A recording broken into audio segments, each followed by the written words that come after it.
Coordinate geometry. In 2D plane, x-axis and y-axis divide the plane into 4 quadrants, and if any 2 points, that is coordinates, are given, we have to find the distance between them using distance formula. We are going to look into that in detail. For better understanding how the formula is derived, you can refer this diagram. I have given it with some values as example. I have taken the point A and its x coordinate is 2 and y coordinate is 2, and B, that's x coordinate is 4 and y coordinate is 5, and I'm going to find the difference, that is in the x-axis, to find the length of AC, and I'm going to find the difference between y2 minus y1 that is respective to the y-axis, and that will give you the length BC.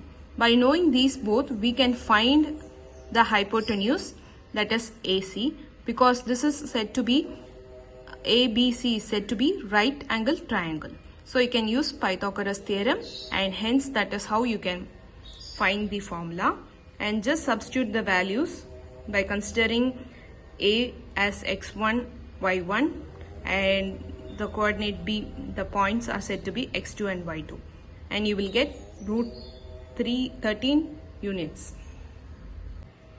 So distance is usually referred for length.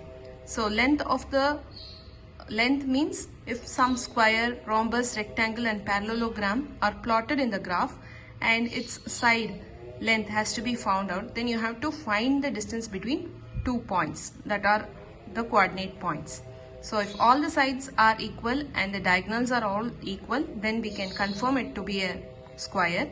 If diagonals are not equal, then it is said to be a rhombus. And in the rectangle, opposite sides are equal and the diagonals are also equal. But in parallelogram, opposite sides are equal but diagonals are not equal. You can refer this so that you can prove if 4 vertices are given. This is the exercise problem.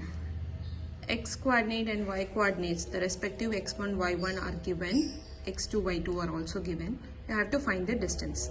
So using the formula, just substitute the respective given 2 points and you will find the answer to be 2 root a square plus b square. This is the exercise problem number 7.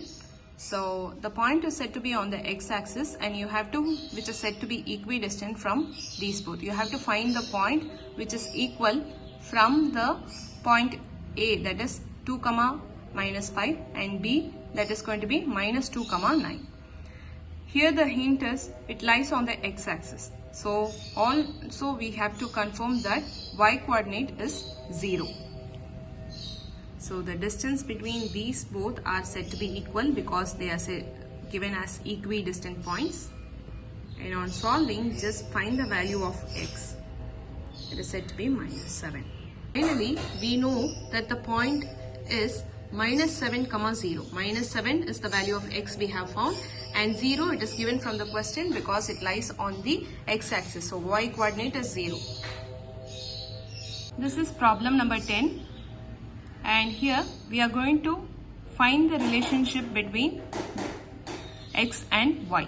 So the point is unknown, that is x and y, and it is said to be equidistant from the point A and B, that is A is 3, 6 and B is minus 3, 4. So these are the thing. Relation is the clue word here. So you have to find the equation of a line. Equation of the line means it is going to be a linear equation with 2 variables x and y. So here are the points, and just equidistant means AP is equivalent to BP. You have to find the distance. I am squaring here because I want to remove the roots. In the distance formula we have root of. So to remove that, because it's equal, I can cancel out. Hence I can do that, or else I can take square on both the sides. So after squaring on both the sides, we get it and make that particular equation simplified. Hence 3x plus y is minus 5 is equivalent to 0 is said to be the equation of the line, and that is said to be the relation between x and y. In the next video, we will see about section formula, especially internal formula.